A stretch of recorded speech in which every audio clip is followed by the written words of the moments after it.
مشاهدي قناة باستارز، أسعد الله أوقاتكم أينما كنتم.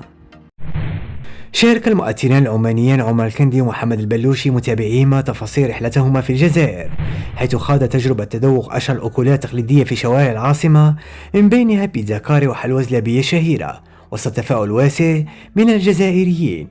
كما توجه الثنائي إلى مدينة غرداية، أين استكشف العادات الاجتماعية والدينية، وتوقف عن عادة غلق المحلات أثناء أوقات الصلاة، والتي تتميز بها مختلف مدن الجزائر، قبل أن يختتم رحلتهما بتجربة طبق الكسكس الجزائري التقليدي في أجواء تراثية مميزة. جماعة الخير، أنا حاليا أعيش الحلم صراحة.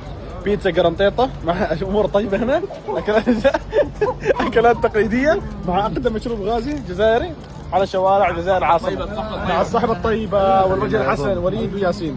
يا سلام، بسم الله الرحمن الرحيم. بيتزا كاري يا جماعة الخير، بسم الله. وضروري تشربها مع القرنطيطة، بسم الله. ما شاء الله، شوف كمية النحل.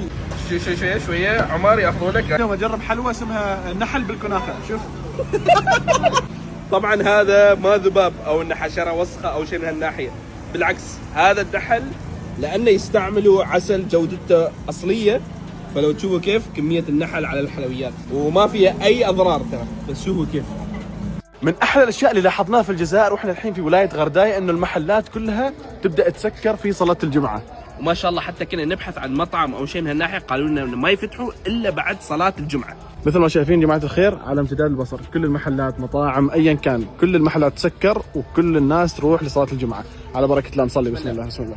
بعد اقتراحاتكم واخيرا بنجرب الكسكسي الجزائري. ومعروف الشعب الجزائري اسبوعيا كل يوم جمعه لازم وجبه الكسكس تكون موجوده على الطاوله، وجبه تقليديه، وخلونا نجربها. واليوم جربناه في ولاية غرداية، وهذه طريقتهم. الفول بالقبائليه نقول له ايفاون، هذا نقول له الحمص، وهذا نقول له بطاطا، وهذه تخسيف، وكسكس احنا نقولوا سكسو. وبصراحة جدا لذيذ، ويعتبر جدا مختلف عندنا في الخليج لان احنا متعودين على الرز. انا خلصت الصحن قبل لا ابدا اصور، فشكرا على اقتراحكم للكسكس الجزائري، واقترحوا لنا اكلات جزائريه ثانيه نجربها. وتشجيعا لنا اضغطوا على زر الإعجاب واشتركوا في باستارز على مواقع التواصل الاجتماعي فيسبوك، تيك توك، انستغرام.